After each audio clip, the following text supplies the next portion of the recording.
حضرت عبداللہ رضی اللہ تعالیٰ عنہ فرماتے ہیں کہ آقا کریم صلی اللہ تعالیٰ علیہ وسلم نے ارشاد فرمایا کہ اگر کوئی بندہ روزے سے ہے، اس نے روزہ رکھا ہے رمضان کے مہینے میں، اور جب افطار کا وقت ہوتا ہے اور افطار کے وقت میں اگر اللہ کا بندہ کوئی دعا مانگے تو اللہ رب العزت اس دعا کو رد نہیں فرماتا بلکہ قبول فرماتا ہے۔ حضرت ابو ہریرہ رضی اللہ تعالیٰ عنہ فرماتے ہیں کہ آقا کریم صلی اللہ علیہ وسلم نے ارشاد فرمایا کہ 3 لوگوں کی دعا کبھی رد نہیں کی جاتی ہے۔ ایک تو وہ اللہ کا بندہ جس نے روزہ رکھا ہو اور وہ افطار کے وقت میں دعا مانگے، اللہ اس کی دعا کو قبول فرماتا ہے۔ ایک عادل بادشاہ کی دعا کو اللہ قبول فرماتا ہے، اور ایک اللہ رب العزت مظلوم کی دعا کو قبول فرماتا ہے۔ اگر کوئی مظلوم ہے، کسی نے اس پر ظلم کیا ہے، اور اگر اس نے دعا کی ہے نا میرے عزیزو، تو اللہ رب العزت اس کو رد نہیں فرماتا بلکہ قبول فرماتا ہے۔ تو اس بات کا آپ خاص خیال رکھیں اس ماہ مبارک میں کہ جو روزے دار حضرات ہیں، کہ جب افطار کا وقت ہوتا ہے تو ہمارا تھوڑا سا یہ معاملہ ہے کہ ہم سامان اکٹھا کرنے میں وہ سارے وقت کو ضائع کر دیتے ہیں کہ یہ پھل کاٹنا یا وہ چیز لانا، اس سامان کو لانا،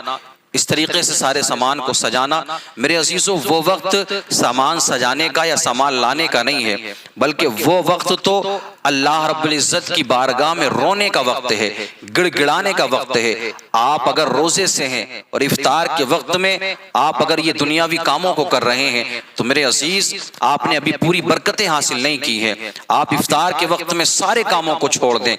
سب کام آپ افطار کے وقت سے پہلے کر لیں، اور جب افطار کا وقت قریب ہو تو آپ رب کی بارگاہ میں روئیں، گڑ گڑائیں، کسی کی شرم نہ کریں۔ آپ اور ہم دوسروں سے کہتے ہیں نا کہ ہمارے لیے دعا کرنا، ہمارے لیے دعا کرنا۔ میرے عزیز، یہ آپ کے پاس میں، ہمارے پاس میں بہترین موقع آیا ہے۔ اللہ نے یہ ماہ مبارک عطا فرمایا اور ہم اس میں روزے رکھ رہے ہیں، یہ اللہ کا شکر ہے، اللہ کا احسان عظیم ہے۔ اللہ نے یہ توفیق ہم کو بخشی ہے، تو کسی اور سے کہنے کی ضرورت نہیں ہے۔ آپ خود اپنے لیے دعا کریں افطار کے وقت میں۔ آپ اگر دل سے دعا کریں گے، رب کی بارگاہ میں روئیں گے، گڑ گڑائیں گے، تو اللہ رب العزت آپ کی دعا کو افطار کے وقت میں قبول فرمائے گا۔ پہلے آپ اپنے لیے دعا کریں، اور بعد میں آپ دیکھ رہے ہیں میرے عزیزو کیا حالات ہیں دنیا کے اندر مسلمانوں کے، کس پریشانی میں مسلمان مبتلا ہیں، کن کن پریشانیوں کا مسلمانوں کو سامنا کرنا پڑ رہا ہے۔ یہ تو کسی سے پوشیدہ نہیں ہے نا۔ تو یہ اللہ نے یہ مہینہ عطا فرمایا ہے، تو افطار کے وقت میں اپنے لیے پہلے دعا کریں، لیکن بعد میں آپ تمام ہی امت مسلمہ کے لیے دعا کریں کہ وہ لوگ کہ جن پر ظلم ہو رہا ہے، وہ مسلمان جو ظالموں کے ظلم سے پریشان ہے، آج ہم یہاں بیٹھ کر کے اپنے گھروں میں رہ کر کے سکون کے ساتھ میں روزے کا اہتمام کر رہے ہیں، کھانے کا اہتمام کر رہے ہیں، اور نہ جانے کتنے پکوان ہم پکا رہے ہیں، لیکن میرے عزیزو کتنے لوگ ایسے ہیں کہ جو پریشانی میں مبتلا ہیں،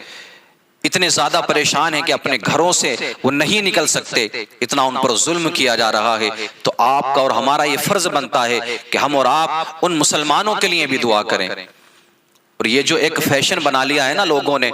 کہ دسترخوان سجایا، اس کے بعد میں ایک سیلفی لینے کے بعد میں اس کو ڈال دیا کسی بھی پلیٹ فارم پر، واٹس ایپ پہ ڈالا، فیس بک پہ ڈالا، کہیں بھی آپ نے ڈالا۔ میرے عزیز، آپ اپنے دسترخوان کی فوٹو کو کہیں نہ ڈالیں، کیونکہ آپ کے پاس میں تو اتنا انتظام ہے کہ آپ نے یہ سارا کچھ انتظام کر لیا ہے، لیکن کتنے لوگ ایسے ہیں کہ جنہیں ایک وقت کا کھانا بھی نصیب نہیں ہو رہا ہے۔ کتنے ایسے بیچارے دنیا کے اندر موجود ہیں کہ جن کے پاس میں کچھ بھی موجود نہیں ہے کھانے کے لیے۔ تو ایسے دور میں اپنے دسترخوان سے کچھ آئٹم کم کر کے، اپنے دسترخوان سے کچھ چیزیں کم کر کے، مسلمان ہونے کے ناطے، انسانیت کے ناطے ہمارا یہ فرض بنتا ہے کہ ہم اپنے پڑوسی کا خیال رکھیں کہ جس کے پاس میں کچھ کھانے پینے کو موجود نہیں ہے، کہ جس کے پاس میں کوئی سامان موجود نہیں ہے، کہ جس کو کئی دن فاقے سے ہو گئے ہیں، آپ اس کا بھی خیال رکھیں۔ ہم کم کھا لیں گے تو ہمارا گزارا ہو جائے گا، لیکن جو بالکل نہیں کھائے گا، مجھے بتائیں آپ وہ کس انداز میں گزارا کرے گا۔ میرے عزیز، ہم اپنے پیسوں کی نمائش نہ کریں، اپنے سامان کی نمائش نہ کریں۔ افطار کے وقت میں جو پھل فروٹ آتے ہیں ان کی آپ نمائش نہ کریں کہ دیکھیں ہم اتنا سامان لے کر کے آئے ہیں۔ نہ میرے عزیز، بلکہ ان غریبوں کا خیال رکھیں، اپنے دسترخوان سے آئٹم کم کر کے آپ ان غریبوں کی مدد کرنے کی کوشش کریں اور ان کے لیے کھانے کھانے پینے کا انتظام کریں، اور پھر افطار کرانے کا بھی تو بڑا ثواب ہے نا۔ آقا کریم صلی اللہ علیہ وسلم نے ارشاد فرمایا من فطر فیہ صائما کان لہ مغفرۃ لذنوبہ، جس شخص نے رمضان کے مہینے میں کسی روزہ دار کو افطار کرایا، اللہ رب العزت اس کے تمام گناہوں کو بخش دیتا ہے، اس کے تمام گناہ بخش دیے جاتے ہیں۔ آقا کریم صلی اللہ علیہ وسلم نے ارشاد فرمایا کہ جو شخص روزہ دار کو پیٹ بھر کے کھانا کھلائے گا، قیامت کے دن اللہ رب العزت اس کو میرے حوض سے پانی پلائے گا، کبھی وہ پیاسا نہ ہوگا کہ روزہ افطار کرانے والا جنت میں داخل ہو جائے گا۔ میرے عزیزو، انتظام کریں روزہ افطار کرانے کا۔ اس میں بھی ہمیں یہ خیال رکھنا ہے کہ ہمیں نام کے لیے یہ کام نہیں کرنا ہے،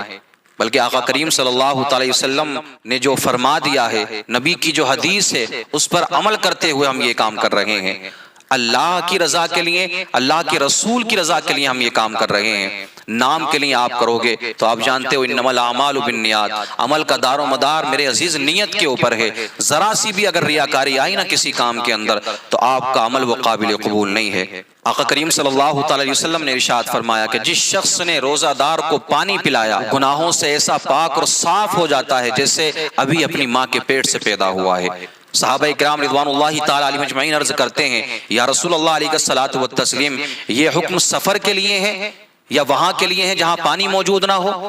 تو آقا کریم صلی اللہ علیہ وسلم نے ارشاد فرمایا یہ حکم ہر جگہ کے لیے ہے، چاہے گھر میں ہو یا سفر میں ہو یا کسی بھی مقام پر ہو۔ اگر روزے دار نہر فرات کے کنارے پر بھی بیٹھا ہے اور آپ نے وہاں اس کو پانی پلا دیا تو آپ گناہوں سے ایسے پاک ہو جاؤ گے جیسے ابھی اپنی ماں کے پیٹ سے پیدا ہوئے ہو،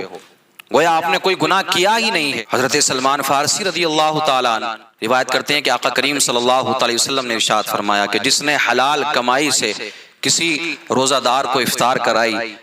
تو اللہ کے فرشتے اس کے لیے مغفرت کی دعا کرتے ہیں۔ ایک روایت میں آتا ہے کہ حضرت جبرائیل علیہ السلام معلم الملائکہ مدرس الملائکہ، حضرت جبرائیل علیہ السلام اس شخص سے شب قدر میں مصافحہ فرماتے ہیں اور اس کے لیے مغفرت کی دعا فرماتے ہیں۔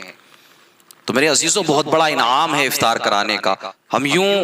نہ جانے کتنے پیسے خرچ کر دیا کرتے ہیں ان کاموں میں کہ جن کاموں کا ثواب سے دور تک کوئی واسطہ نہیں ہے، لیکن مذہب اسلام نے، شریعت نے ہمیں یہ آفر عطا فرمایا ہے۔